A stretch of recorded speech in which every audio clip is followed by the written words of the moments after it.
और एक बात यहां पे मैं और कह दूं, ये इसलिए कह दूं कि जो मैंने एक जुमला इससे पहले कहा था कि जहां तक तरबियत औलाद का ताल्लुक है, इट्स नेवर टू लेट।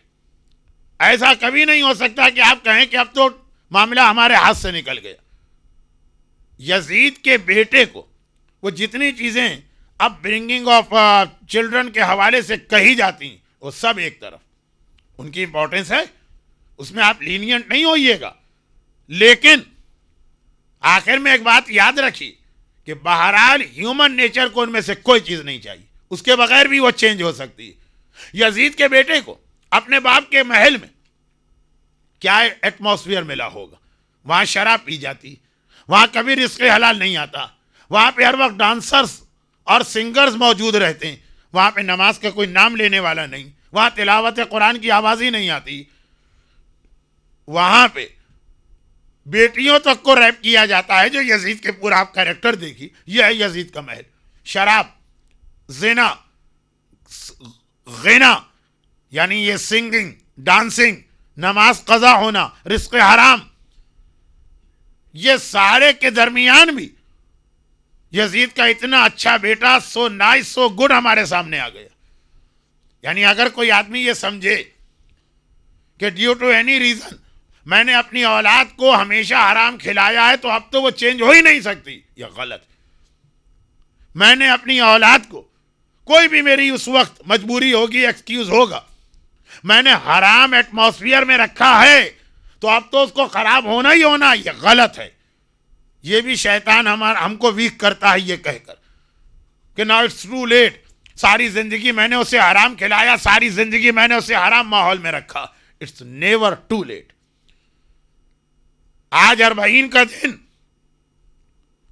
उस तरह से भी हुसैन की फतह का ऐलान है जो मैंने कल मसाइब में पढ़ा था और आज मसाइब में पढ़ूंगा कि ज़ैनब कितने प्रोटोकॉल के साथ करबला रही, और इस तरह से भी यजीद की फतह, यजीद की शिकस्त का ऐलान है कि यजीद का बेटा। तो कभी भी अपनी औलाद के बारे में यह ना समझिएगा कि वो चेंज नहीं हो सकती। अलबत्ता now that's the last sentence of this point. इसके बाद मैं एक बहुत ही अहम टॉपिक पे जा रहा हूं। वो अगरचे इस साल अशरा ज़ैनबिया में मुझे नहीं पढ़ना था, वो पूरा अशरा है, कभी बाद में आता तो उसको पढ़ता, लेकिन एक स्पेशल रिक्वेस्ट आई कि मौलाना वो है इतना इंपॉर्टेंट कि जाते जाते शॉर्ट सही लेकिन वो मैसेज दे दीजिएगा। तो उससे पहले ये आखिरी जुमला, और वो ये कि अब जरा देखना ये है कि यजीद के बेटे का कन्वर्जन हुआ कैसे। ये चीजें अल्लाह मेरिकल से नहीं करता, वरना औलाद की तरबियत या किसी को मोमिन बनाना ये अल्लाह मेरिकल से नहीं करता, वरना अंबिया और अइम्मा को इतना स्ट्रगल करने की जरूरत पेश नहीं आती। वो हर तरह का मेरिकल दिखा सकते थे, वो आते और किसी सिटी में एक दुआ पढ़ के फूकते, सारे के सारे काफिर मुसलमान हो जाते। मगर ये अल्लाह का तरीका ही नहीं। जिहाद करना पड़ता है, तबलीग करना पड़ती है, मेहनत करना पड़ती है, तब कभी चेंज होता है और कभी उसके बाद भी चेंज नहीं होता। कुरान करीम कहता है कि हजरत नूह 950 ईयर्स, हार्डली 80, खाली 80 आदमी उनकी बात माने। 950 साल में, एक साल में भी एक आदमी को कन्वर्ट करें तो 950 में कितने होने चाहिए? 950। लेकिन यह अल्लाह की सुन्नत नहीं है, यह अल्लाह का तरीका नहीं है। तो फिर आखिर यजीद के बेटे में कन्वर्जन कैसे आया? कोई मेरिकल तो नहीं था।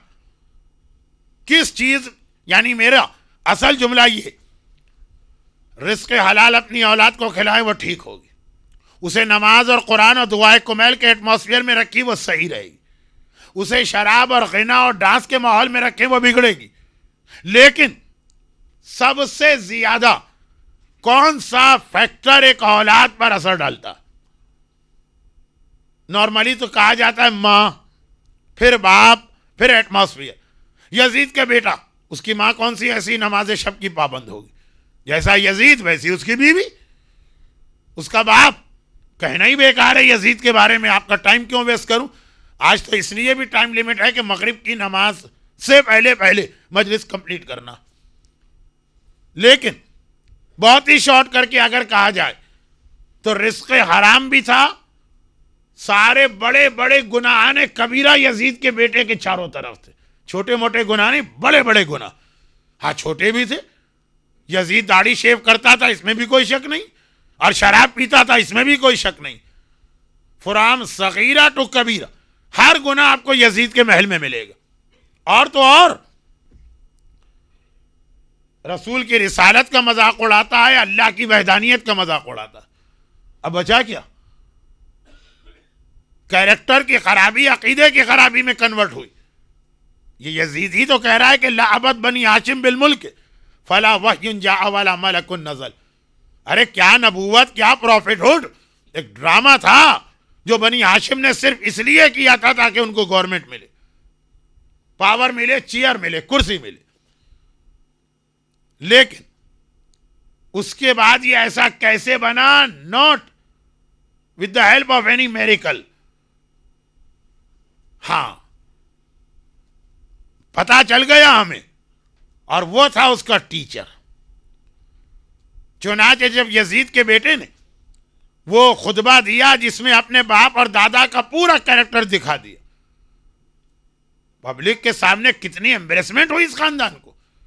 ये कंप्लेन भी की थी कि अगर तुझे हुकूमत नहीं चाहिए थी तो घर में कह देता मुझे नहीं चाहिए। पब्लिक के सामने आकर पहले बाप और दादा का जिक्र करने की क्या जरूरत है? यह भी इस्लाम का बहुत अहम टॉपिक। उसने कहा कि जहां जुल्म है उसके खिलाफ पब्लिक में ओपनली बोलना वाजिब हो जाता। लेकिन खैर, यह बात तो बहुत लंबी हो रही।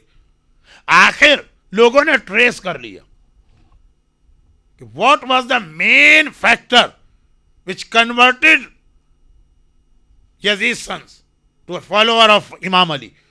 उसका टीचर। यजीद वही मिस्टेक कर रहा था, आपके फीलिंग हर्ट ना हो, वही मिस्टेक कर रहा था कि जो आज शिया इस्नाशरी लोग कर रहे हैं। Same mistake. यजीद की मिस्टेक ये थी। देखिए, हमें अपने बच्चे को मोमिन बनाना है तो नेकियों का एटमॉस्फेयर उसको देंगे। यजीद को अपने बच्चे को अपना जैसा बनाना है तो उसने उसको शराब का और खिना का और वो सारा एटमॉस्फेयर दिया। मगर एक चीज भूल गया कि सबसे ज्यादा जो एक बच्चे को चीज इफेक्ट डालती है वो है उसका टीचर। शराब का माहौल था, गिना था, जिना था, सिंगिंग, डांसिंग, नमाज कज़ा, रिस्क हराम, ये सारी चीजें थी ताकि यजीद अपना बेटा अपना जैसा बना ले। मगर इधर से उसकी अटेंशन हट गई थी कि टीचर कौन आ रहा है मेरे बेटे को पढ़ाने के लिए। टीचर एक मुहिब्बे अली था। उसने अपनी उस ड्यूटी के दरमियान आहिस्ता आहिस्ता करके यजीद के बेटे को कन्वर्ट करके अहलुल बैत के रास्ते पे ले आया। ये सेम मैसेज हमारे लिए। यानी अब आइए इसको पूरे को उलट दीजिए, इसके अपोजिट साइड पे जाइए। अगर हमें अपनी औलाद को अहलुल बैत का एक ट्रू फॉलोअर बनाना, तो वो बनाना चाहता था अपना जैसा, सारे गुनाह लेके आया, टीचर को भूल गया। हम अगर सारी नेकियां लेके आए और टीचर को भूल जाएं कि कौन सा टीचर हमारे बच्चे को टीच कर रहा, तो नमाज शब, हमारे घर में तिलावत कुरान, हमारे घर में बाप और मां का शरीयत को फॉलो करना, हमारे घर में नेकियों का सारा माहौल, वो सब वेस्ट हो सकता है अगर हमने इस पे तवज्जो न दी कि बच्चा टीच किससे लर्न कर रहा, इसका टीचर कौन है। उधर उसने सारे गुनाह जमा किए, टीचर अच्छा था, उसने सारे गुनाहों का असर खत्म कर दिया। इधर हमने सारी नेकियां जमा किया का टीचर खराब है। अब टीचर खराब है, इसको जरा सा समझाना। मसलन लेस्टर में तो खैर अभी यह खराबी नहीं आई, लेकिन बहुत जल्दी आ जाएगी। और वो ये, अब मैं ये बात कह रहा हूं, मैं ये भी नहीं चाहता कि जो बहुत ही सिंसियर, बहुत ही नेक, बहुत ही मुखलिस लोग काम कर रहे हैं उनके काम को कोई नुकसान पहुंचे। लेकिन जो एक खतरा सामने आ रहा है वो बता रहा हूं। वो ये है कि बहुत सारे इमाम बाड़ों में ये हो गया है कि बच्चों की मजलिस अलग होती है और बड़ों की अलग होती है। It's not a big problem, ये कोई मसला नहीं। अब बड़ों को यह नहीं पता होता है कि अपने बच्चों को लर्न करने के लिए उन्होंने जिस लेक्चरर के पास भेजा वो कौन है। देखिए, बहरहाल बड़ों की मजलिस में जो आता है ये मालूम है कि कोई आलिम है, पढ़ के आया, कोई हौजा, कोई उसका एक बैकग्राउंड है। वहां तो सिर्फ एक चीज अभी आजकल चेक की जा रही कि इंग्लिश अच्छी होनी चाहिए। खाली इंग्लिश अच्छी है इस एनफ, क्या पढ़ा रहा। और इसमें दो बातें होती, क्योंकि मेरी बात मिसअंडरस्टैंडिंग पैदा कर सकती। बाज़ औकात कोई ऐसा आ जाता है लेक्चरर जो हकीकत में बैड इंटेंशन होती है, मिसगाइड करना होता।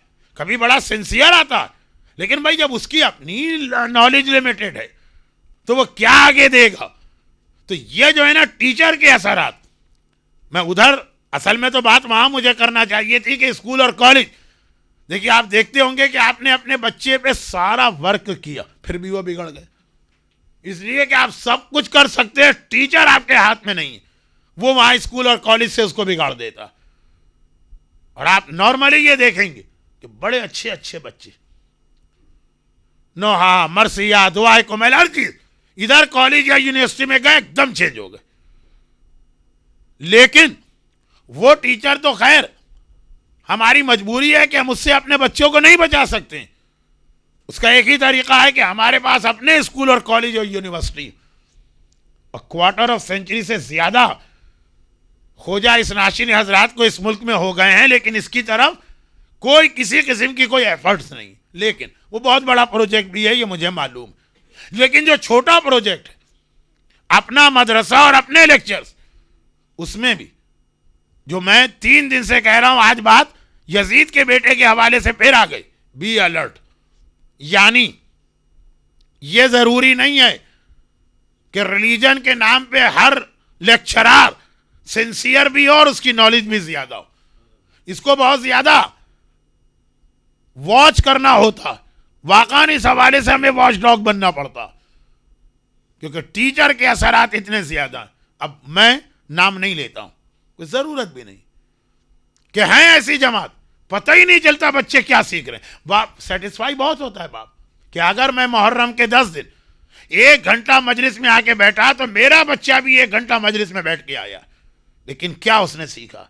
उसके अंदर वो एक प्रॉब्लम अपनी जगह कि जब बड़े नहीं होते हैं तो वो मैनर्स भी उसको नहीं आते हैं बच्चे को, लेकिन इसके अलावा वो सीख क्या रहा। और अब आइए यहीं से मेरा वो टॉपिक जो बड़ों के लिए, और फिर कह दूं ये पूरा एक अशरा जिसे मैं समराइज करके आधे घंटे की एक मजलिस में पेश कर रहा हूं। और चूंकि ये मैं बहुत जगह पे पढ़ता रहता हूं तो इंटरनेट वालों ने शायद कुछ सुन लिया हो, इसीलिए मैंने पहला आधा घंटा रिपीट बात नहीं कही। अच्छा, लेस्टर के लिए रिपीट नहीं है, फिर भी इतनी मैं एहतियात करके अब आगे बढ़ता हूं। वो ये कि इस वक्त दुश्मन सबसे ज्यादा काम हम पर कर रहा, शियत पर। मसलन जब कभी भी टेररिज्म का नाम आता है, 1979 से लेकर 2006 तक ईरान का नाम हमेशा उसमें जोड़ दिया जाता। अब इस वक्त इतना टाइम नहीं है कि मैं इसकी एनालिसिस करूं। सबसे ज्यादा वो शियत के भी, ईरान मीन्स शिया इस्ना अशरी, मुहिब अहले बैत, यानी ट्रू इस्लाम। वहाबी इस्लाम कभी भी उनके लिए खतरा नहीं था। कैसे खतरा? खुद ही तो बनाया। लेकिन अहलुल बैत का इस्लाम जो अल्लाह ने बनाया, यह हर दौर में दुश्मनों के लिए खतरा रहा। और इन्होंने हर तरह से अहलुल बैत के इस्लाम को फिनिश, खत्म हो जाए, कोशिश की।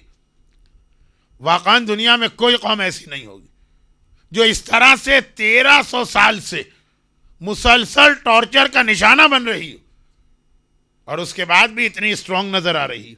बल्कि जब भी कोई टॉर्चर का पीरियड आता है उसके बाद तो और ज्यादा स्ट्रांग नजर आते हैं। अच्छा, रिवायतों में एक जुमला है कि तुम्हारा दुश्मन गुमराह है, मिसगाइडेड है, जहन्नमी है, लेकिन बेवकूफ या फॉलिश नहीं। 13 सेंचुरी गुजर गई, उन्होंने सोचा कि आखिर ये कौम इतने टॉर्चर के बाद भी कैसे जिंदा। भाई, हमारा खून बहाया गया। 1300 साल में जितना खून शियत ने दिया उतना किसी ने नहीं दिया। हमारे बच्चों के लाशें गिराए गए, हमारे पूरे पूरे टाउन उजाड़ दिए गए, यहां से वहां माइग्रेशन, वहां से वहां रेफ्यूज, वहां से वहां हिजरत, लेकिन अल्हम्दुलिल्लाह कोई कमजोरी नहीं हुई, बल्कि जो लास्ट 10 या 15 ईयर्स पाकिस्तान और अफगानिस्तान में शियत के लिए बहुत मुश्किल थे, और इराक, उसका रिजल्ट क्या निकला? अब वो जब वो ये समझे कि सद्दाम से जो काम हमको लेना था वो हमने ले लिया। ये सारे के सारे जो डिक्टेटर्स होते हैं ये सब डिस्पोजेबल क्रॉकरी होती है जिसको इस्तेमाल किया जाता है, काम हुआ उसके बाद उसको उठा के फेंक दो। 25 ईयर्स, टर्न ऑफ ए जनरेशन। जाके पढ़िए सोशियोलॉजी के माहिरीन के पास, सोशियोलॉजी वाले कहते हैं 25 साल में एक पूरी नई जनरेशन आती है। सद्दाम ने कोई कम जुल्म किया? कहा बिल्कुल एक नई जनरेशन आई होगी। चुनांचे इसको हटाया, पता चला ये पहले से ज्यादा स्ट्रांग निकला है।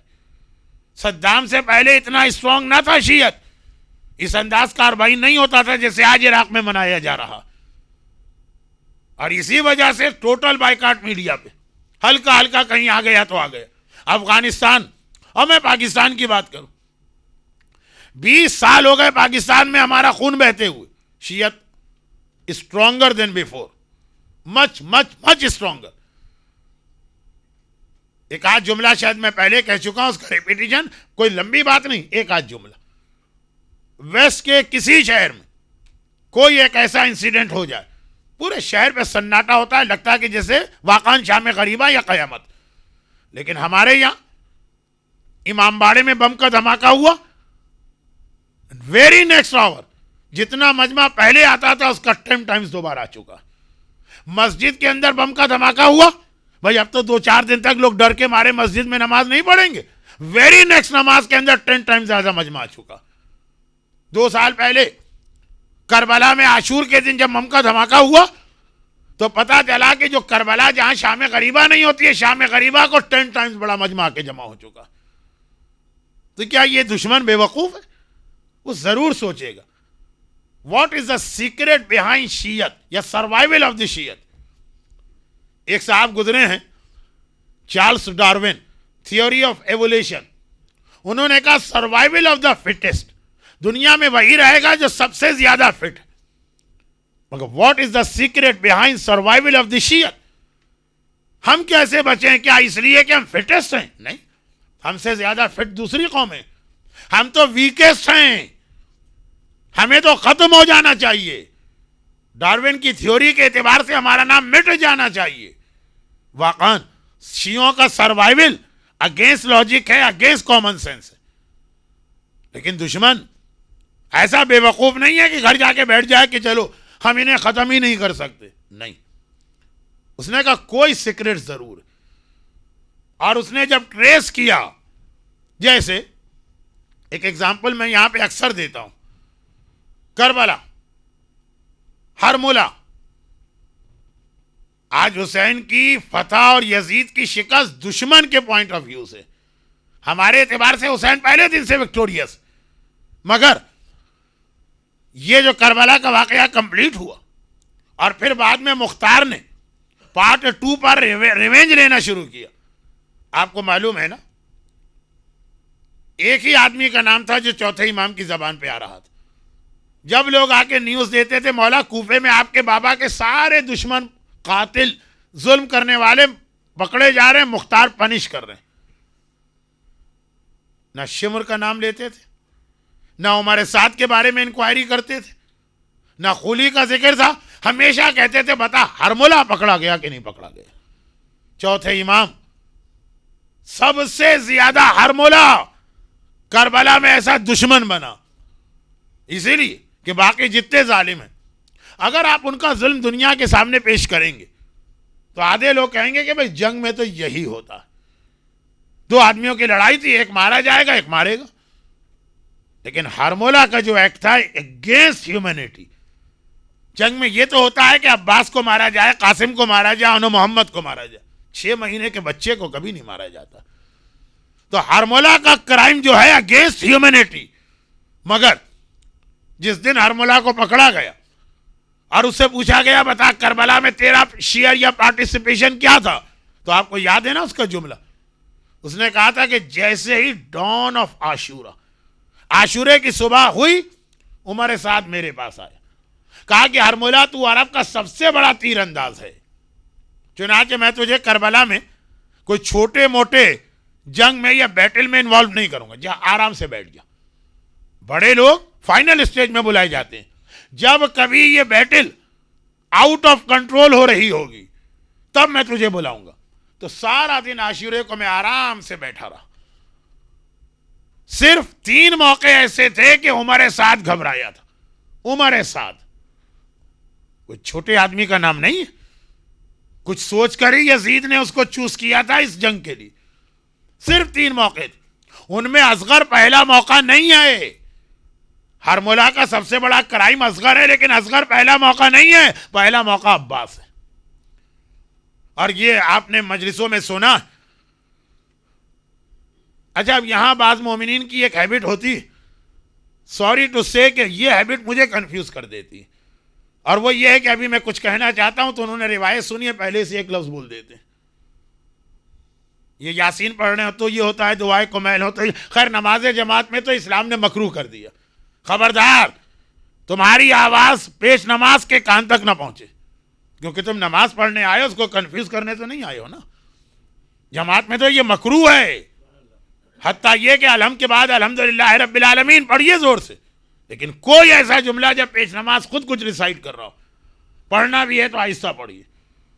तो खैर मैं अभी से कह दूं कि हरमुला की रिवायत हर एक को याद है, ऐसा ना हो कि मैं पढ़ना उससे पहले ही आप पढ़ने लगे तो मैं कंफ्यूज हो जाऊंगा कि मुझे कहना क्या।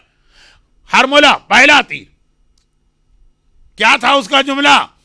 उमर साद करबला में सुबह आशूर से लेके अब्बास तक कभी परेशान नहीं हुआ। परेशानी हुई छोटी मोटी, यानी उमर साद ने खुद उसे सॉल्व कर दिया। जब जनाब कासिम ने उस शामी पहलवान के 7 जवान बेटे 1 बाय 1 मारे थे, तब भी उमर साद घबरा गया। लेकिन इतना ज्यादा परेशान होना कि आउट ऑफ कंट्रोल समझे करबला मेरे हाथ से निकला। अब्बास हरमुला कहता है कि मेरे पास आया उमर साद का, एक आज तुम्हारी जरूरत। हमने ऐसा नौजवान आज तक नहीं देखा कि उसके दोनों हाथ कट चुके, सर से पैर तक तीरों से जख्मी, और 30,000 की आर्मी उसके रास्ते में खड़ी है और उस पर अटैक कर रही है, लेकिन वो है कि सबको काटता हुआ बढ़ा चला जा रहा।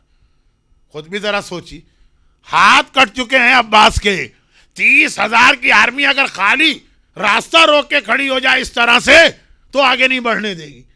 कहां 30,000 की आर्मी तीर भी चला रही है, तलवार भी चला रही है, नेज़े भी मार रही है, बर्छियां भी मार रही है, और बगैर हाथों के अब्बास ये 30,000 के लश्कर को काटते हुए खेमों की जानिब बढ़ रहे हैं। हरमुला हम तो हार गए, कैसे रोके? हाथ काट लिए, नहीं रुके, इतने तीर चलाए कि सारा जिस्म छलनी हो गया, नहीं रुका अब्बास। अब तुम्हें रोकना। हरमुला कहता है मैं आ गया, मैंने देखा मैं कैसे रोकूं, मैं एक्सपर्ट हूं तीर चलाने में। तो तीर तो सभी चला रहे हैं, सर से पैर तक अब्बास की सारी बॉडी तीरों से छलनी है। लेकिन हरमुला इतना बुरा, इतना बदतरीन आदमी है, इसीलिए मैंने जुमला कहा था कि चौथे इमाम ने खूली और शिमर और इब्ने जियाद और उमर साद से पहले इसका नाम लिया। इस सारे मलून के नाम आ रहे हैं, पहला नाम इसका लिया। इतना बुरा, लेकिन बेवकूफ नहीं, अहमक नहीं है, फुलिश नहीं है। 1,000 तीरंदाजों का अगर सरदार है तो क्वालिटीज तो रखता है ना। उसने कहा पहले मैंने सोचा कि सीक्रेट क्या है अब्बास के आगे बढ़ने का, कोई ह्यूमन पावर के जरिए से तो इम्पॉसिबल। हाथ कट गए, 30,000 की आर्मी, मैंने सोचा कोई ना कोई सीक्रेट जरूर, और वो सीक्रेट मैंने पहचान लिया। 30,000 में से किसी का मगज उधर नहीं गया। मैंने देखा कि एक मश्क अब्बास के सीने पर है, वो उसको बचाने की कोशिश करते, कोई तीर आए अब्बास की बॉडी में लग जाए, अब्बास को कोई परवाह नहीं, इसको ना लगने पाए। मैं समझ गया कि अब्बास की इस वक्त सारी पावर इस मश्क के अंदर, चुनाचे बाकी सारी आर्मी अब्बास की बॉडी को टारगेट कर रही थी, मैंने मश्क को टारगेट किया। बस एक तीर, उन्होंने हजारों तीर मारे, अब्बास को नहीं रोक सके, मैंने एक तीर मारा और अब्बास खत्म हो गए। इधर मश्क छिदी, पानी बहा, अब्बास घोड़े से जमीन करबला पे आ गए। दुश्मन बेवकूफ नहीं होता, वो देखता है कि अगर कोई आदमी मेरिकल दिखा रहा है तो कोई सीक्रेट जरूर होगा इसके पीछे। अब्बास को देखा कि इतना बड़ा मेरिकल, हाथ कटने के बाद भी 30,000 की आर्मी को तोड़ता हुआ आगे बढ़ रहा। उधर जहन उसका गया, बिल्कुल ठीक गया। मशके सकीना ने अब्बास को इतना पावरफुल बनाया था। आज हमारा दुश्मन जब देखता है कि शिया इतने पावरफुल हैं कैसे, हमने सारा टॉर्चर करके तो देख लिया, तो वो कहते हैं जरूर कोई सीक्रेट है शियत के पास, जरूर कोई मशके सकीना की तरह इनके पास कोई चीज है जिसने इनको अब तक बचा के रखा। तो जैसे हरमुला ने कहा कि मैंने अब्बास की बॉडी को टारगेट नहीं बनाया, रोकना अब्बास को था, लेकिन अब्बास की बॉडी को टारगेट नहीं बनाया, मश्क को टारगेट बनाया। हमारा दुश्मन अब ये देखता, रोकना शियत को है, लेकिन कहा कि इन पर हमला करना बेकार है, कोई सीक्रेट ढूंढना होगा। और उन्होंने ढूंढा और 3 चीजें उनके सामने आई कि शियत के पास ये 3 चीजें ऐसी हैं जिसने हर दौर में शियत को बचाया। ये सर्वाइवल ऑफ द शियत का सीक्रेट, जैसे वहां मशके सकीना अब्बास के लिए थी, ये 3 चीजें हमारे लिए। चुनाचे हरमुला ने जब ये पहचान लिया कि व्हाट वाज द सीक्रेट, तो उसने उस पर अटैक किया, अब्बास पे नहीं किया। दुश्मन ने जब देख लिया हमारी सर्वाइवल क्या 3 चीजें हैं, अब वो हम पे अटैक नहीं करेगा, वो इन 3 चीजों पे अटैक करेगा। वो 3 चीजें क्या? बहुत ही शॉर्ट, मैंने कहा अभी आप सुनेंगे 3 बातें तो आप खुद भी कहेंगे कि मौलाना ये तीनों चीजें ऐसी हैं कि एक अशरा इसमें हो सकता, 2-2, 3-3 मजलिसें भी पढ़ी जाएं। 3 चीजें। नंबर 1, मैं शॉर्ट कर रहा हूं मजलिस को, मैं आपका टाइम वेस्ट नहीं कर रहा, पूरे अशरे का खुलासा। नंबर 1, इनके पास इमाम जमाना का अकीदा ऐसा, एक ऐसा अकीदा इनको परवरदिगार ने दिया, खाली अकीदा नहीं है भी इमाम जमाना। भाई वो किताब की कुछ जुमले रिपीट नहीं कर रहा हूं कि कोई इमाम जमाना नहीं था। 11वें इमाम लावलद मरे थे, उस जमाने के बुजुर्गों ने एक अकीदा फैब्रिकेटेड बना दिया, नहीं, एक्चुअल अकीदा। सारी कायनात इमाम जमाना पे चलती, लेकिन खास शियत के हवाले से यह बात कि इनका एक गाइड है, इनका एक सरपरस्त है, इनका एक गार्ड है, इनकी हिफाजत करने वाला, इनको देखने वाला। ये जो शिया को यकीन है, उसकी वजह से वह इतना ताकतवर है कि उसका खून बहाओ, उसकी औलाद की गर्दन काटो, उसके घर जला दो, वो कमजोर नहीं होता। एक जुमले में इमाम जमाना का हक को थोड़ी अदा होता। लेकिन अभी मुझे एक जुमला इमाम जमाना के रेफरेंस में कहना है, लेकिन पहले लिस्ट कंप्लीट हो जाए, ताकि अगर टाइम बहुत ज्यादा निकल जाए, मुझे मजलिस बीच में खत्म करना पड़े, एटलीस्ट एक लिस्ट आ जाए आपके पास। नंबर 2, आजादारी। यह शियत के पास एक ऐसा स्ट्रॉन्ग प्लेटफॉर्म है जो उनको हर वक्त बचा के ले जाता। आप किसी शिप में जा रहे हैं, समंदर में शिप का रैकेज हो जाए, डूब जाए, तो एक तख्ता लकड़ी का मिल जाए, बच जाएंगे। यह आजादारी एक इतना स्ट्रॉन्ग प्लेटफॉर्म है, हम शियों की गर्दन काट दें, हम उनके घर जला दें, हम उनके बिजनेस तबाह कर दें, फिर भी बच जाएंगे, क्योंकि इनके पास आजादारी। और नंबर 3, शिया का मर्जे, मर्जियत। इमाम गैबत में है, उनको रिप्रेजेंट करने वाला सामने कौन है? मर्जे। कहा ये 3 चीजें बहुत, ये जितना सिंपल तरीके से मैं आपको बता रहा हूं, ये इतने आसानी से दुश्मन ने कंक्लूजन नहीं निकाला। कितने साल इस पे रिसर्च हुई है, कितने थिंक टैंक बिठाए गए हैं कि जरा देखो तो सही किस तरह से हमारे दरमियान लोगों को पेनिट्रेट किया गया है। मैं अपनी बात करता हूं, अपनी एक एग्जाम्पल। कहां मुझे पता था कि 74 और ये 1999 में जो CIA के एजेंट की बुक छपी। अच्छा, जो बात मैं कह रहा हूं, ये बात भी बहुत एहतियात से कहना, इसलिए कि जो लोग इतना बड़ा जिहाद करते हैं, कन्वर्जन आसान चीज नहीं है। एक मजहब को छोड़ के दूसरे मजहब में आना, आप खुद समझे कितना मुश्किल काम है। कितना बड़ा जिहाद करते हैं। तो जो लोग सिंसियरली कन्वर्ट हो रहे हैं, मैं उनकी इंसल्ट भी नहीं कर रहा हूं या उनके बारे में आपको मिसगाइड भी नहीं कर रहा हूं, लेकिन बहरहाल दुश्मन के काम करने का एक तरीका ये, और वो ये कि अगर कोई नॉन मुस्लिम कन्वर्ट होकर शिया बनता रिलीजन की मोहब्बत में हम बहुत खुश हो जाते हैं। देखिए वो हमें क्या दे रहा है, क्या ले रहा है, लेकिन अहलुल बैत की मोहब्बत में कि अहले बैत का मानने वाला एक बढ़ गया, खुश होते हैं। या कोई नॉन शिया शिया बनता। लेकिन हमारी कौम की खासियत ये कि खुशी हो कि गम, ये अपनी अक्ल को भूल जाते हैं, बहुत ज्यादा एक्साइटेड हो जाते हैं जैसे सोडे का उबाल होता। चुनाचे बहुत सारे कन्वर्टेड जो सिंसियर कन्वर्टेड थे बाद में पछताए भी कि हम किस कौम में आ गए, हमारी बेटी की शादी तक नहीं हो पा रही, जिन्होंने शुरू में उसको कंधों पे बिठाया था। और दूसरी जानिब उससे ये लोग फायदा उठाते हैं। 74 या 73 मैं स्टूडेंट था कॉलेज का। कराची में एक इलाका है रिजविया सोसाइटी, जो 100% जहां पे शिया रहते हैं। चुनाचे वहां पे सुबह से लेकर रात के 12 बजे तक पहले 10 डेज में मजलिस मजलिस मजलिस मजलिस होती है। हर जगह कुछ ऐसे एरियाज होते हैं कि जहां 10 दिन आपको खाना पकाने की जरूरत नहीं, तबर्रुक और नियाज इतना, पूरे 10 दिन। फजर की नमाज से पहले पहली मजलिस होती है, फिर फजर, फिर उसके बाद। तो उसके अंदर एक गोरा अमेरिकन वो आ गया कि मैं शिया हो गया। उस वक्त मैंने जस्ट स्टार्ट किया था, मेरी पहली मजलिस थी। वो हमारी मजलिस में भी आके बैठ गए, हम भी बहुत खुश हो गए। तो बहुत ही यंग थे और इमैच्योर। बजाय मजलिस इमाम हुसैन पे पढ़ने के उस गोरे पे पढ़ दी। देखिए ये मजहब है और इतना अच्छा हो, देखिए वो लोग आ रहे हैं, ये गोरा है और इतना सिंसियर है और ये है वो। और पूरे रिजविया सोसाइटी की हालत है, जिस मजलिस में जा रहा हर जाकिर, हर ऑरेटर, हर खतीब उसका जिक्र कर रहा।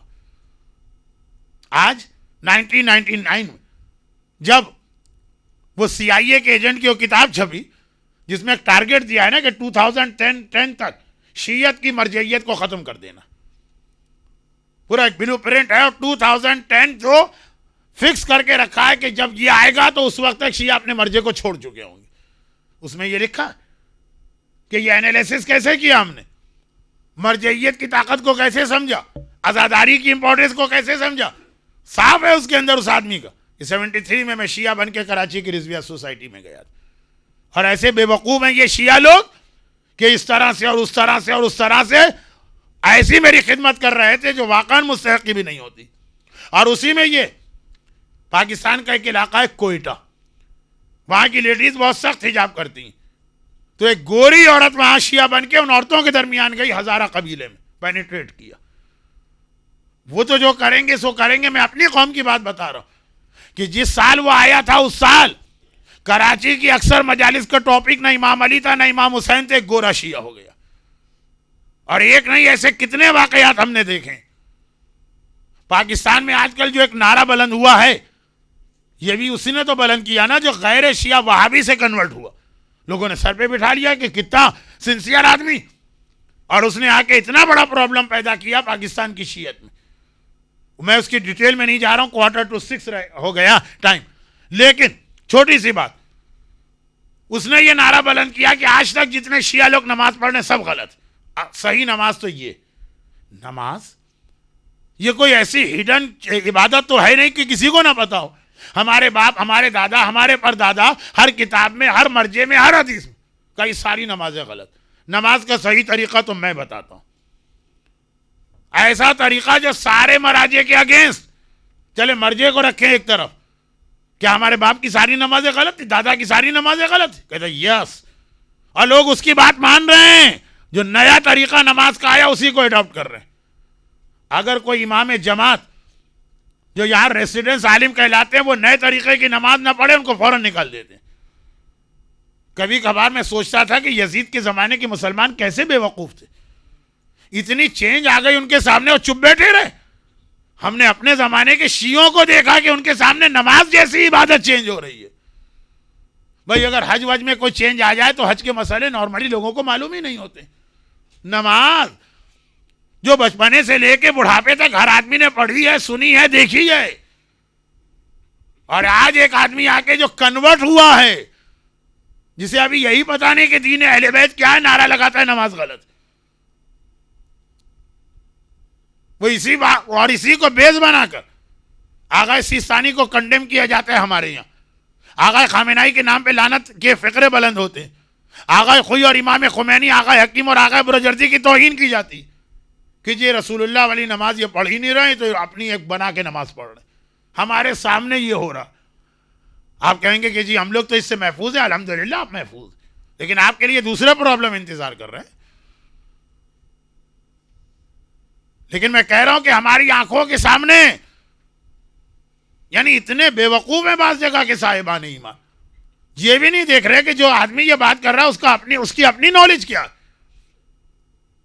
सारी मरजइयत। चले कोई आगा सिस्तानी का स्पेशल मसला हो जो किसी और का ना हो, मोहम्मद इब्ने याकूब कुलैनी से लेके आज तक के सारे मराजे गलत सही हैं, तो ये साफ सही है।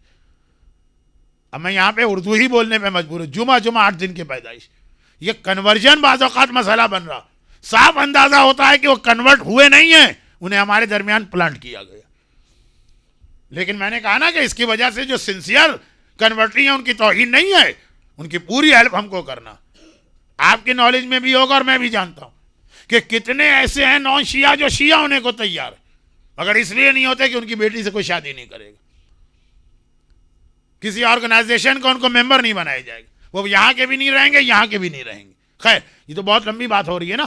3 चीजें, मरजइयत, उससे इंपॉर्टेंट अज़ादारी, और उससे इंपॉर्टेंट इमाम ज़माना का। ये 3 अकीदे जो मरजइयत के अगेंस्ट बुक लिखी गई है CIA एजेंट की 2010, पहला टारगेट मरजइयत को बनाया, पहले इसे खत्म करना, फिर आजादारी, और फिर इमाम ज़माना का अकीदा। ये 3 चीजें दुश्मन क्यों इनके पीछे पड़ा है? बिकॉज 1300 ईयर्स की रिसर्च ने उसको बताया, शियत का सर्वाइवल ये 3 चीजें। तो आज आप भी इस बात पे तवज्जो दीजिएगा। और अब मैं एक जुमला और कह रहा हूं, और शायद मसाइब की तरफ जाना ही पड़े, वो ये है कि आप लोग एकदम पैदा नहीं हुए, सिलसिला चला आ रहा है बुजुर्गों का, ईस्ट अफ्रीका से, पाकिस्तान से, इंडिया से। क्या आप खुद नहीं महसूस कर रहे हैं कि एकदम लास्ट 5 या 10 ईयर में यही 3 चीजें जो है इसके खिलाफ प्रोपेगेंडा बढ़ गया हमारे दरमियान? एक होता है नेचुरल चेंज और एक होती है आर्टिफिशियल चेंज। भाई एक बच्चा है, जब उसकी एज 10 साल की थी तो मिला था मुझे,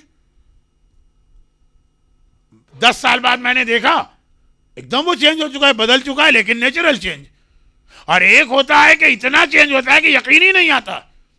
ये लेस्टर में जब मैं आया था तो आज जितने जवान यहां पे नजर आ रहे हैं इनमें की मेजोरिटी इस वक्त बच्ची थी, छोटे छोटे थे, लेकिन फिर भी पहचान हो जाती है कि ये फलां साहब का बेटा, ये वही लड़का था जिसे मैंने 10 साल पहले देखा था। लेकिन कुछ ऐसे एकदम से चेंज हो गए, इतना सा बच्चा एकदम से मसलन इतना लंबा चौड़ा हो गया कि आदमी देख के हैरान हो, 10 बार कंफर्म करे पेरेंट्स से, आर यू श्योर कोई और तो नहीं उठा के ले आया आप? तो ये जो चेंज होती है ना, जो थोड़ी सी अननेचुरल होती, क्या वजह?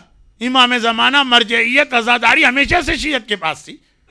हर दौर में 2-4 आदमी ऐसे थे जो इस पर ऑब्जेक्शन करते थे, मगर अब अचानक जो आज का एटमॉस्फेयर बन गया, जहां जाइए इमाम ज़माना के अगेंस्ट काम हो रहा, जहां जाइए आज़ादारी के खिलाफ काम। अपनी कम्युनिटी की बात कर रहा हूं, और एक बात कहना बहुत जरूरी, इसलिए कि जो मैसेज मैंने दिया ये आपके पास आधा पहुंचा है, पूरा पहुंचा ही नहीं।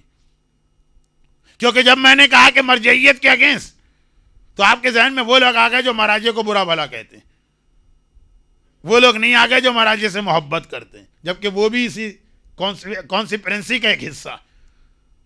ये जरूरी नहीं है कि इंटेंशनली हो, कभी हमें पता ही नहीं चलता, कोई हमें यूज करके चला जाता।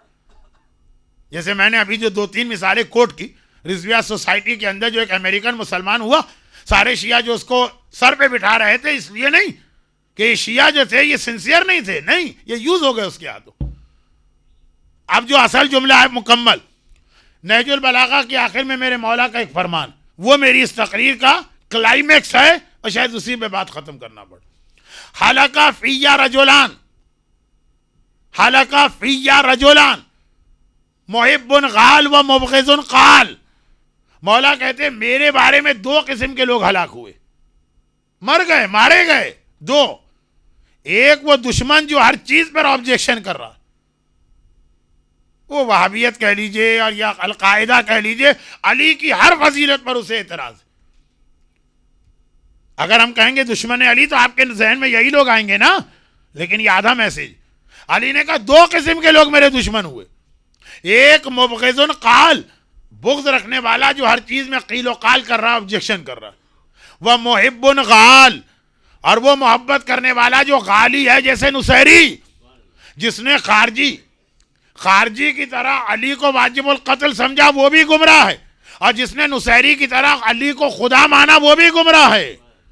बल्कि हिस्ट्री तो ये बताती कि खारजी अगर मैदान में अली के सामने आया तो अली ने उसे कत्ल किया, मैदान में नहीं आया, वैसे गुजर रहा, इब्ने मुलजिम गुजर रहा था कूफे से, मौला ने कहा यह है मेरा कातिल, लेकिन बिफोर क्राइम सजा नहीं दी जा सकती।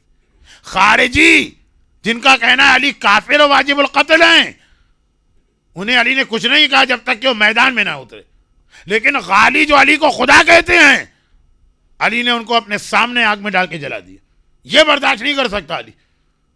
तो दो किस्म के दुश्मन हर चीज के, मरजइयत के भी अब दो दुश्मन होंगे, एक वो जो मरजइयत के अगेंस्ट बोल रहे हैं, और एक वो जो मरजइयत का इस तरह से फेवर कर रहे हैं जैसे गालियों ने अली को खुदा मान लिया। इसका मतलब क्या? बहुत देखिए, टाइम की शॉर्टेज देखिए, टॉपिक जितना वास्ट है, लेकिन यह भी फेयर ना होता कि मैं बड़े टॉपिक को देख के पढ़ता ही नहीं, जितना भी आ सका, बस मसाइब की मंजिल बहुत करीब है।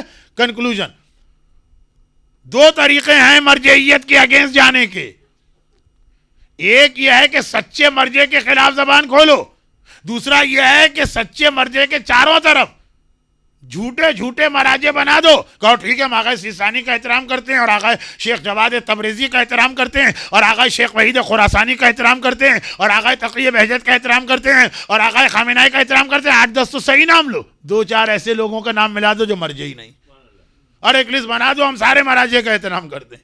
ये जो दो झूठे मर्जे इसमें शामिल किए जा रहे हैं, हम कहेंगे वाह वाह कैसा मुखलिस मोमिन है, इतने मराजे के तो हम भी नाम नहीं जानते, हम तो सिर्फ आगा सीसानी जानते हैं। हमें क्या पता कि उसने चुपके से जो दो नाम बढ़ाए हैं ना, जो मर्जे नहीं हैं, जिनका मिशन ही ये है कि हलाल को हराम, हराम को हलाल, हमारे अकायद हमारे बिलीफ को खराब किया जाए। लेकिन देखिए पूरी एक तकरीर चाहती है ना, लोग कहेंगे कि मौलाना जितनी बयाना कुछ और इसको एक्सप्लेन करें या एलोबरेट करें।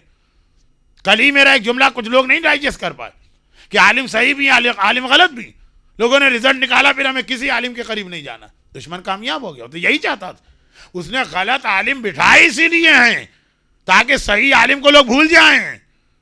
ओवर कॉशियस होना भी मसला होता है। मर्जे आजादारी, वो भी आजादारी के दुश्मन हैं, खुले दुश्मन हैं। कहते हैं ये आलम क्यों, ये ताबूत क्यों, ये जुलजना क्यों, ये ताजिया क्यों, ये जरी क्यों, ये मातम क्यों, ये रोना क्यों? दुश्मन है ये आजादारी के। और बहुत, ये तो मैंने बहुत सिंपल वे में कहा, इनकी बड़ी बड़ी टेक्निक्स होती हैं। आजादारी खत्म करने की एक टेक्निक तो ऐसी है जो अक्सर लोग नहीं समझते, वो ये कि कहते नहीं आजादारी होनी चाहिए, लेकिन हुसैन 3 दिन के प्यासे नहीं थे, रिवायत गलत है, इसका फुला फुला रावी। करबला के वाकयात पर इनडायरेक्ट वे में एतराज, ये गलत पढ़ते हैं, वो गलत पढ़ते हैं, वो गलत पढ़ते हैं। अच्छा उनकी सारी बातें जमा कर लीजिए जितनी वो कहते हैं गलत है, तो करबला का खुलासा क्या निकला? करबला में कुछ नहीं हुआ, वो यही वहां तक ले जाना चाहते हैं। खैर ये एक बहुत सेंसिटिव टॉपिक। बाज इंग्लिश स्पीकर में यादत ज्यादा, ये रिवायत गलत है, वो रिवायत गलत है, फैब्रिकेटेड है, लेकिन वो भी आजादारी के दुश्मन हैं जो हमें बहुत दोस्त नजर आएंगे, जो इतना आजादारी करते हैं, कहते हैं कि बस आजादारी कर लो, अब नमाज की जरूरत ही नहीं। आजादारी के अंदर मिक्स गैदरिंग को लेके आ जाते, कहते हैं आजादारी में हिजाब क्या, जब शहजादी ज़ैनब बेहिजाब हो गई तो हमारी औरत क्या हिजाब करेगी? आपको ऐसे लोग लेस्टर में कम मिलेंगे, लेकिन लंदन में बहुत मिलेंगे। बाय फोर्स जब वो शाम में 40 की जियारत को जाते हैं ना, बाय फोर्स औरतों के स्कार्फ और चादरें उतरवा लेते हैं। कहते हैं ये जगह जहां से ज़ैनब बेपर्दा निकली है, तुम यहां पर्दा कर रही हो। This is an insult to Shehzadi Zainab. अब ये जो लोग ऐसी बात कह रहे हैं, ये सब लोग सिंसियर हैं, ये यूज हो रहे हैं किसी और के हाथ। तो देखिए दो किस्म के दुश्मन होते हैं, एक चीज की ओपनली मुखालिफत करने वाले, और एक इतनी मोहब्बत करने वाले, इतनी मोहब्बत करने वाले कि जैसे अली को खुदा कहने वाले। और यही इमाम ज़माना के हवाले से भी तीनों बातों के दो पहलू हैं। एक वो भी इमाम ज़माना के दुश्मन है जो कहते हैं कोई इमाम ज़माना ही नहीं, और वो भी इमाम ज़माना के दुश्मन हैं।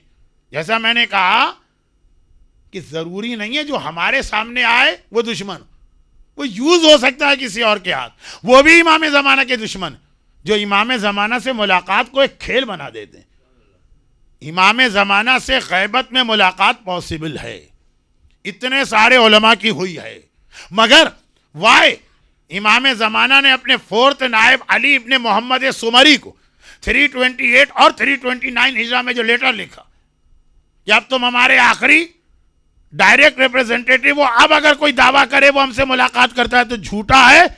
वो जो कल जुमले मैंने कहे थे मेरे नहीं थे, इमाम ज़माना की वर्डिंग थी। टाइम शॉर्ट होता है, मैं रेफरेंस नहीं देता हूं, लोग मेरे ऊपर उलट पड़ते हैं। अरे जाइए इमाम ज़माना को सारी बातें आप सुनाइए जो आप मुझे सुना रहे। लेकिन मतलब क्या है इस जुमले का? मतलब ये कि इमाम ज़माना से यकीनन लोगों की मुलाकात होती है और होती रहेगी, लेकिन बच्चों का खेल नहीं है कि हर आदमी कहे कि मेरी इमाम से मुलाकात हो रही और फिर ऐसी ऐसी बात करे। देखिए 95% तो 95 नॉट 100 जब इमाम ज़माना से मुलाकात होती है तो 95% केसेस में उस आदमी को पता ही नहीं होता जिससे मैं मिल रहा हूं ये इमाम, वो उनके जाने के बाद पता चलता।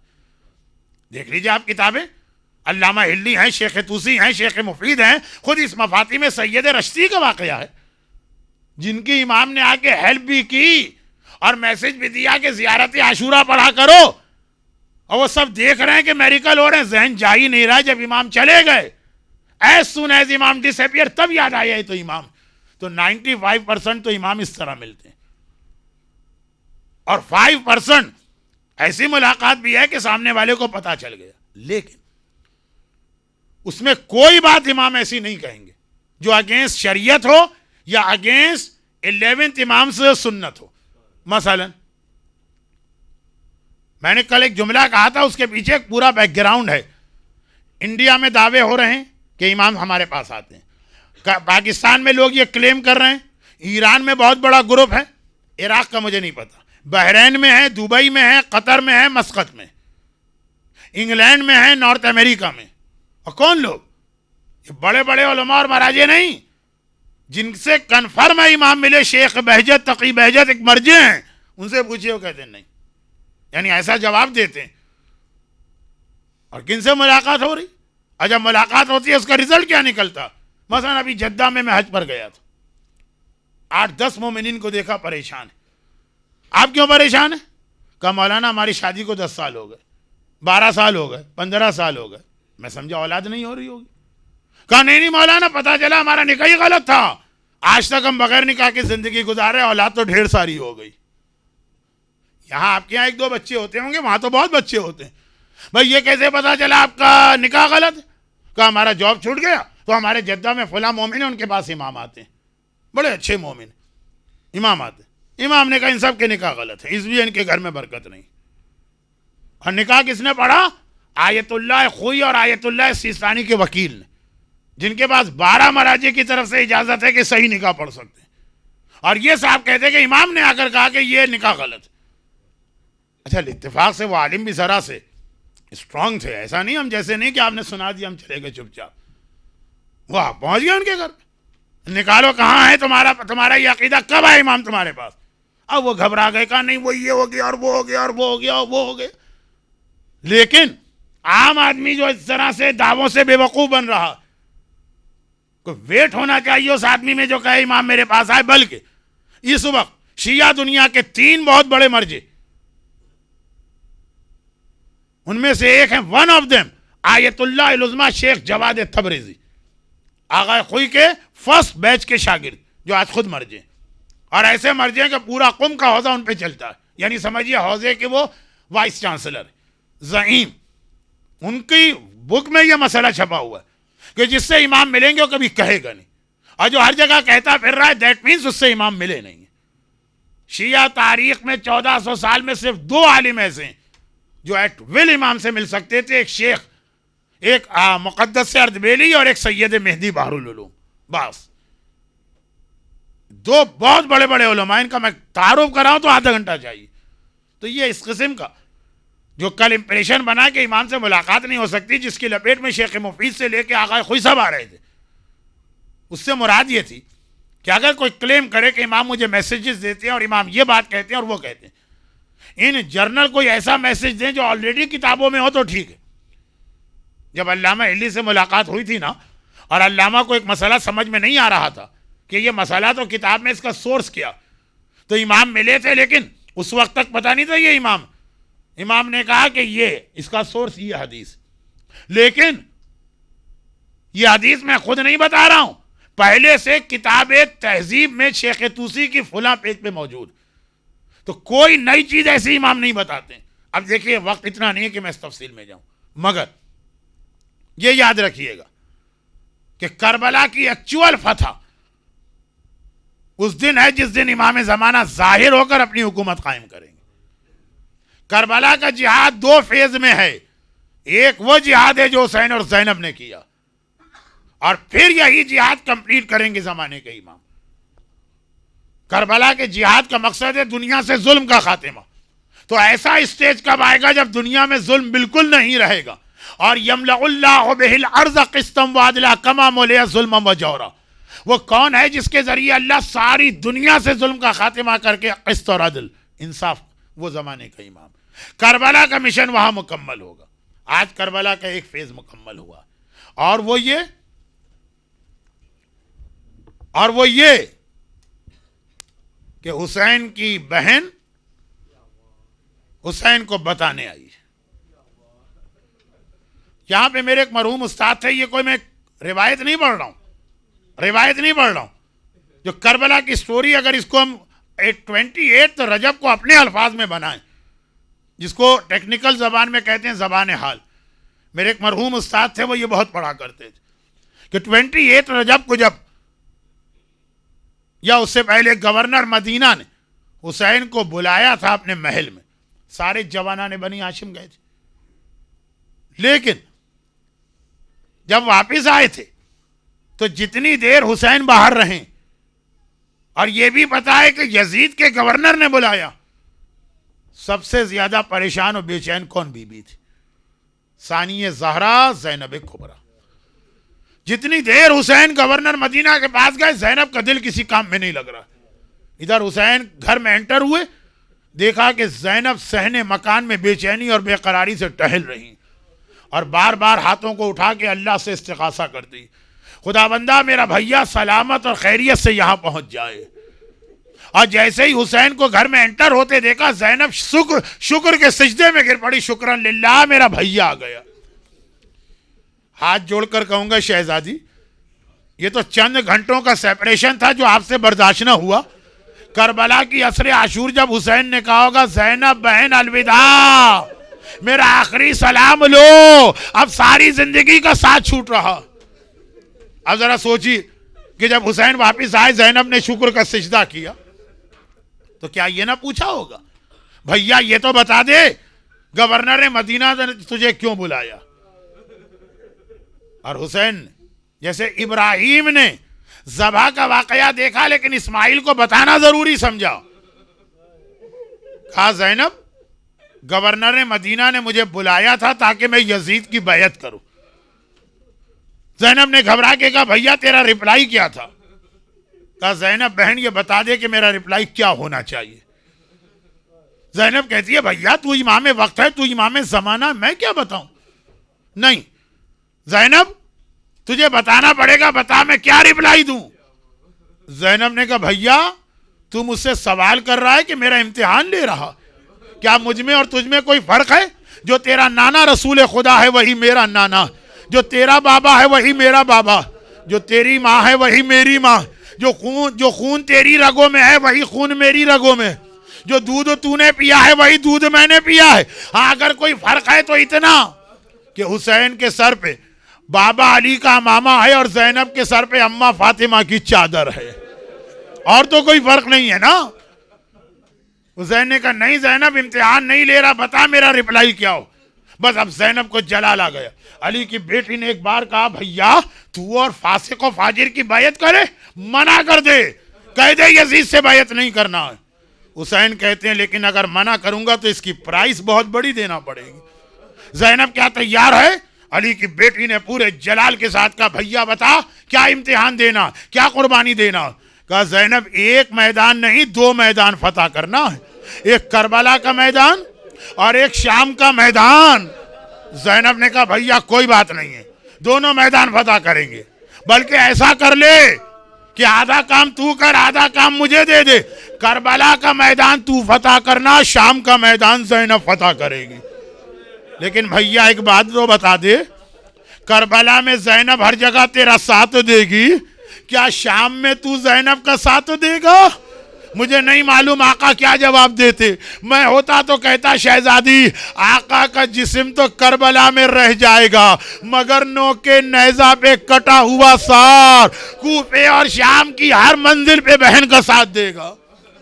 भैया ज़ैनब को ऐसे ही शरीकतुल हुसैन नहीं कहते। भैया आओ इस जिहाद के काम तकसीम कर लें। तू मर्द है, खेमे के बाहर का काम तेरे पास, मैं औरत हूं, खेमे के अंदर का काम मेरे पास।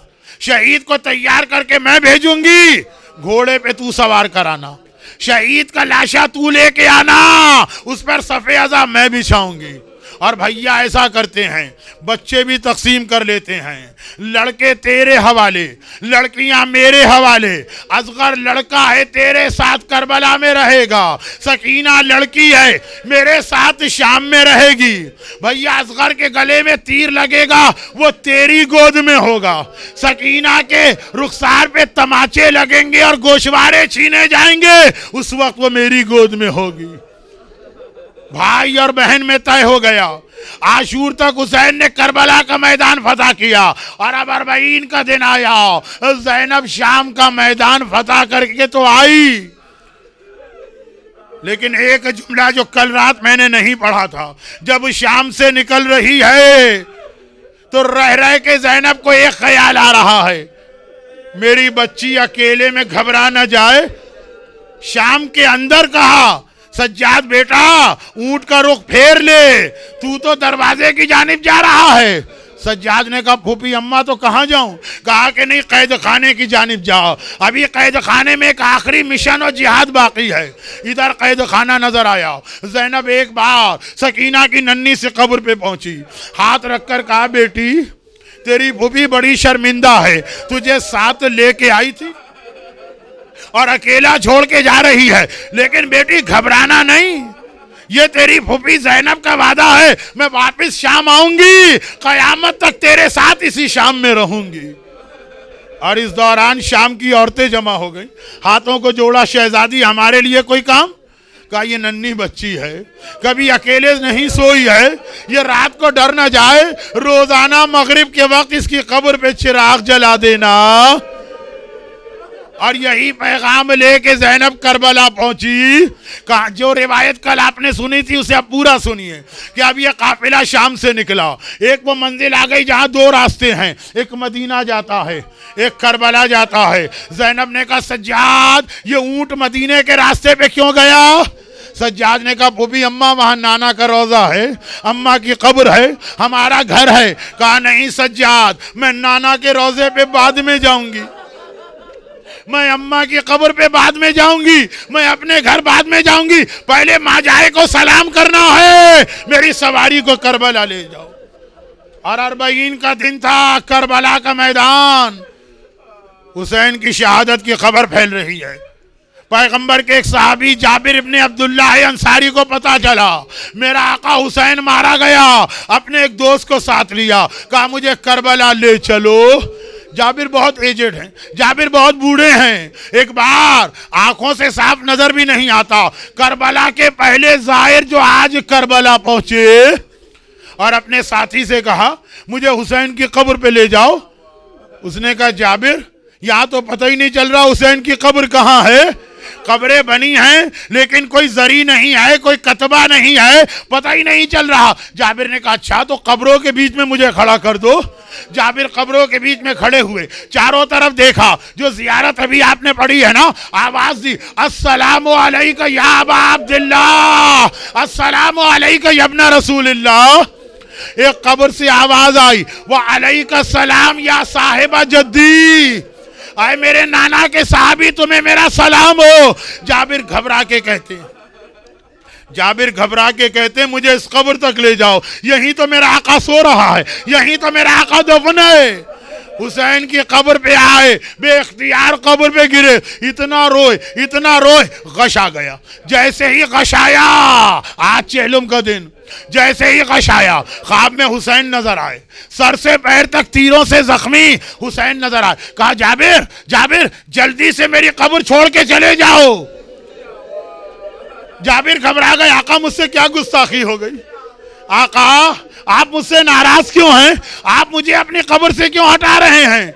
हुसैन ने कहा जाबिर नाराजगी नहीं है, मेरी बहन ज़ैनब आ रही है, जाबिर मेरी कब्र से दूर हट जाओ। आका ये नाना का बूढ़ा साहबी है, इससे तो ज़ैनब का इतना हिजाब हो रहा, और यही ज़ैनब जब कल कूफा और शाम के बाजारों में नामहरमों के सामने बेमकना चादर के गई होगी। जाबिर जल्दी से खड़े हुए, अपने साहबी से कहा मुझे यहां से हटा लो। साहबी लेके चले, लेकिन घबरा के कहते हैं जाबिर हम मारे गए। अरे हमें ऐसा लग रहा है यजीद को इत्तिला मिल गई है, हमें गिरफ्तार करने कोई फौज नजर आ रही है, वो जरा सामने देखना, फौज आ रही है। जाबिर ने कहा कोई बात नहीं, मैं मरने के लिए तैयार हूं। जाबिर के साथी ने कहा नहीं जाबिर, ये फौज ऐसी नहीं लगती है, यहाँ तो काले आलम हैं, काली अमारियां हैं, ये हमें गिरफ्तार करने नहीं आए। जाबिर ने कहा मगर इस सारी फौज में कोई मर्द नजर आ रहा है। कहा कि हाँ, एक 70 साल का बूढ़ा नजर आ रहा, एक 70 साल का बूढ़ा नजर आ रहा है, जिसके सर और दाढ़ी के बाल सफेद हैं, कमर झुकी हुई है, चेहरे पे झुर्रियां पड़ी हैं। जाबिर ने कहा मुझे उसके पास ले जाओ। एक बार करीब पहुंचे, कहा कि ऐ मर्दे ज़ईफ, ये बता के तू है कौन। बेख्तियार तड़प के कहता है अना अली इब्नुल हुसैन, जाबिर मैं हुसैन का बेटा हूं। जाबिर घबरा गए, आका सज्जाद आप तो 24 साल के थे, ये मेरा साथी कैसे कह रहा 70 साल का बुढ़ापा कैसे आ गया। एक ही जुमला का जाबिर, अशाम अशाम अशाम। जाबिर ने घबरा के आका को गले से लगाया। अज़ादारों, करबला में 40 की शाम हो रही थी, जाबिर ने गले से लगाया, और एक बार सज्जाद तड़प के कहते हैं चचा जरा आहिस्ता, चचा जरा आहिस्ता। जाबिर कहते हैं क्या बात है। कहा चचा 1 साल तक जो तौक गले में रहा है उसके जख्म का निशान अब तक है, जरा आहिस्ता गले से लगाओ। और उधर ज़ैनब हुसैन की कब्र नजर आई, सवारी के रुकने का इंतजार ना किया, सवारी से अपने आप को गिरा दिया, और एक बार घुटनों के बल हुसैन की कब्र पे आई। भैया आज 40 का दिन है, बहन तेरे सलाम को आ गई है, भैया मेरा सलाम तो ले, लेकिन मैं बड़ी शर्मिंदा हूं, तूने सज्जाद मेरे हवाले किया था, वो जवानी में बूढ़ा हो गया, सकीना मेरे हवाले की थी, उसे जिंदान शाम में छोड़ के जा रही हूं। 3 दिन ज़ैनब ने मातम किया। मेरा आखिरी जुमला, हमारे बच्चे और नौजवानों को मातम करना है, आखिरी जुमला। इधर कब्र हुसैन हिली, कब्र हुसैन से रोने की आवाज आई, ज़ैनब तेरी सारी मुसीबतों में मैं शरीक था। और ये ज़ैनब 40 से मदीने में दाखिल हो गई, करबला से मदीने में गई, नाना की कब्र पे गई। अज़ादारों, ये जुमला मैं क्यों कह रहा हूं, 40 को ज़ैनब शाम को फतह करके आ रही है, मगर आसानी से फतह न किया। आखिरी जुमला सुन लो, आसानी से फतह न किया। ज़ैनब ने तो तफसील मदीने में बताई। नाना की कब्र पे गई, पहले तो एक कुर्ता नाना की कब्र पे बिछाया, नाना तेरी बेटी पहला तोहफा ये लेके आई है, ये वो कुर्ता है जो मेरे हुसैन ने पहना था। कब्र रसूल से रोने की आवाज आई। ज़ैनब ने आज करबला में शाम फतह कर ली, मगर कैसे। अगला जुमला और आखिरी जुमला सुनिए। ज़ैनब ने कहा नाना खाली कुर्ता देख के रो रहा है, अरे काश मैं तुझे अपनी कमर दिखा सकती। करबला से कूफा, कूफे से शाम, इतने कोड़े खाए, इतने कोड़े खाए, उम्मत के हाथों तेरी बेटी की सारी कमर सिया हो गई। खुदावंदा आज अरबईन के दिन मैदान करबला में ज़ैनब कुबरा की आज़ादारी का वास्ता हो, हमें क़यामत तक बल्कि जन्नत में भी हुसैन का आज़ादार बना।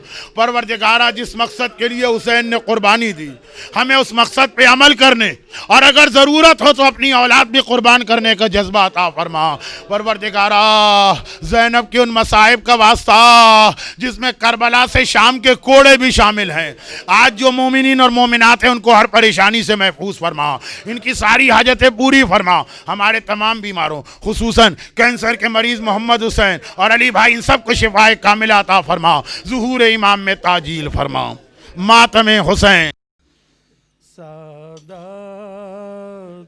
करबला, सादात करबला, हर बीबी कह रही थी कुछ इस तरह से गिरियाँ, सादात करबला। कुछ बीबियाँ यहाँ है, कुछ बीबियाँ वहाँ, करती हुई फुगा, बिछड़ी हुई थी मक्तले सरवर में जा बजा, सादात करबला, सादात करबला। एक बीबी दस्ते खूनी में जाती है नहर पर, कहती बचस में तैर, अब्बास देने आई हूँ पुरसा सकीना का, सादात करबला, सादात करबला। घुट घुट के लाडली मेरी जिंदा में मर गई, तुरबत वहीं बनी,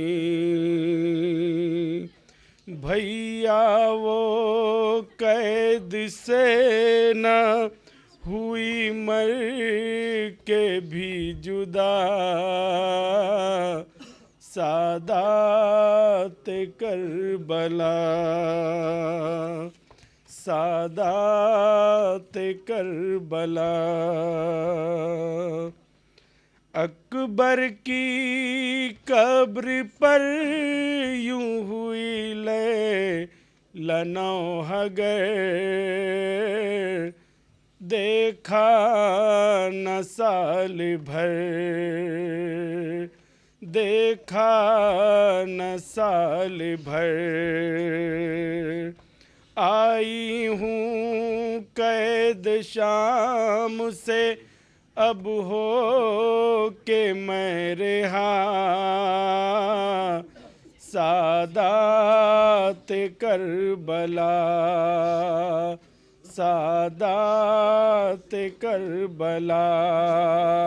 चहलुम को करबला में जब आई वो बीबियाँ, सादात करबला, सादात करबला।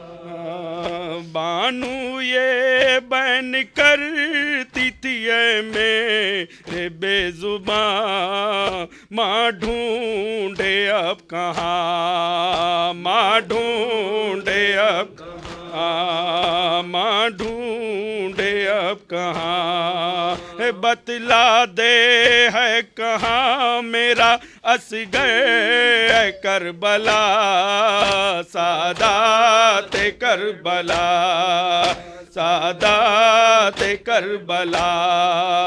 चहलुम को करबला में जब आई वो बीबियाँ सादात करबला।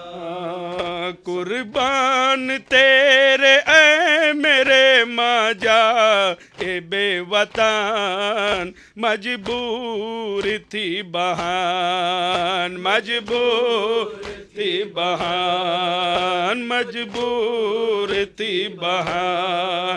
जिंदा में मुझसे तेरी अमानत हुई जुदा, सादात करबला, सादात करबला। चहलुम को करबला में जब आई वो बीबियाँ सादात करबला, सादात करबला।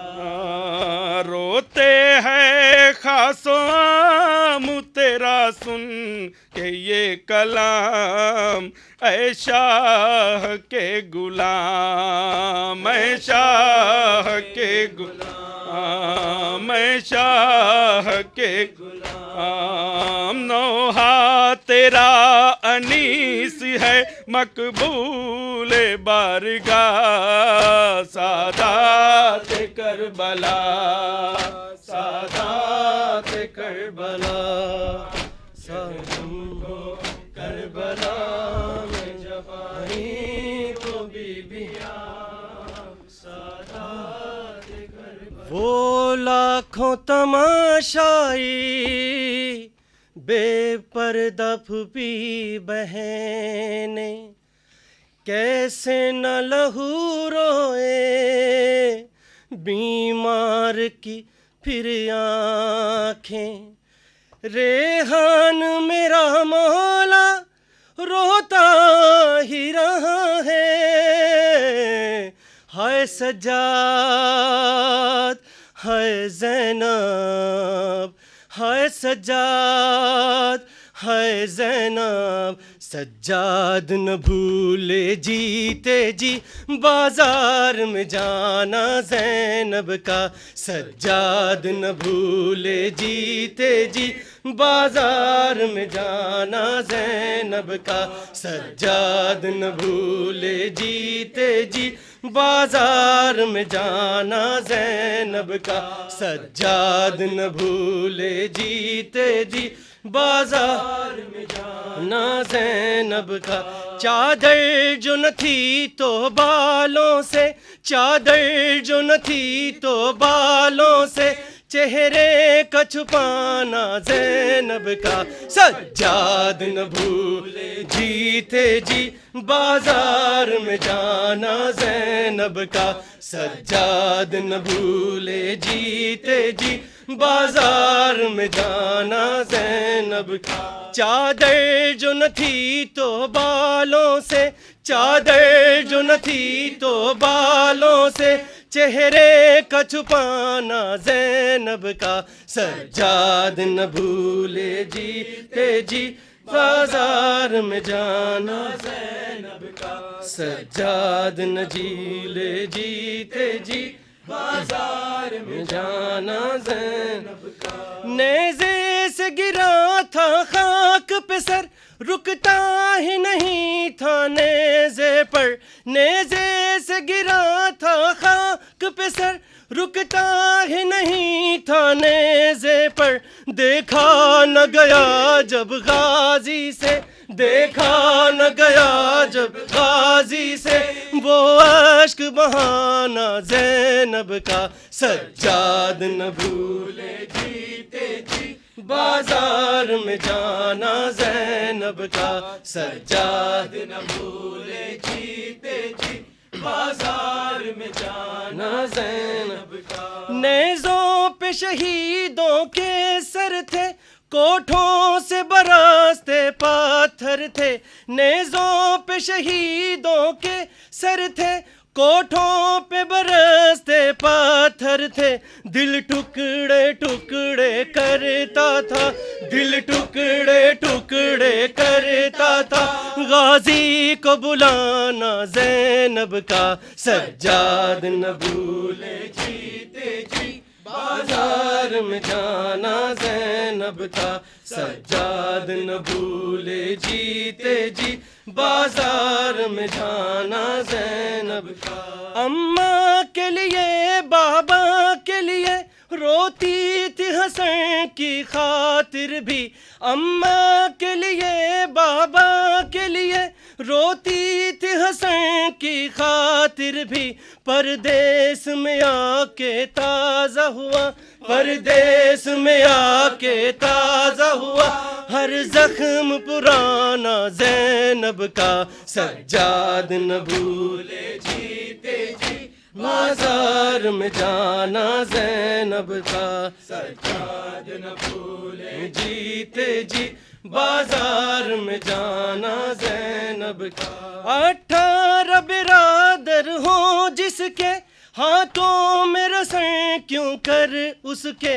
18 बिरादर हो जिसके, हाथों में रस्म क्यों कर उसके। इस हाल पे अश्क बहाता है, इस हाल पे अश्क बहाता है, फिर दोस्त में नाना ज़ैनब का, सज्जाद न भूले जीते जी, बाजार में जाना ज़ैनब का, सज्जाद न भूले जीते जी, बाजार में जाना ज़ैनब का। दिल खून के आंसू रोता था, सज्जाद को गश आ जाता था, दिल खून के आंसू रोता था, सज्जाद को गश आ जाता था।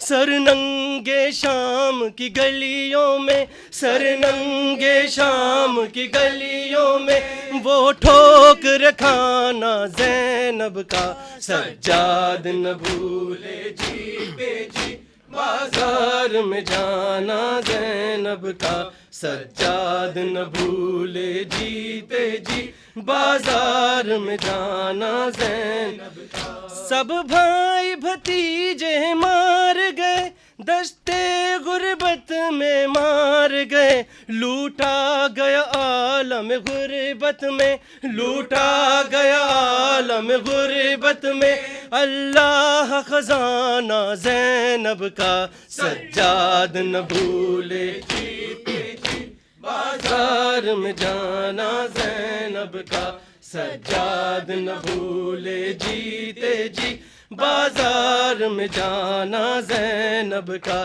सज्जाद न भूले जीते जी, बाजार में जाना ज़ैनब। हाय हाय शाम, हाय हाय ज़ैनब, हाय हाय शाम, हाय हाय ज़ैनब, हाय हाय शाम, हाय हाय ज़ैनब, हाय हाय शाम, हाय हाय ज़ैनब, हाय हाय शाम, हाय हाय ज़ैनब, हाय हाय शाम, हाय हाय ज़ैनब, हाय हाय शाम, हाय हाय ज़ैनब, हाय हाय शाम, हाय हाय ज़ैनब, हाय हाय शाम, हाय हाय ज़ैनब, हाय हाय शाम, हाय हाय ज़ैनब, हाय हाय शाम। ज़ैनब तेरी दा अब्बास बावफा, ज़ैनब तेरी दा अब्बास बावफा, ज़ैनब तेरी दा। अल्लाहुम्मा सल्लि अला मुहम्मद व आलि मुहम्मद।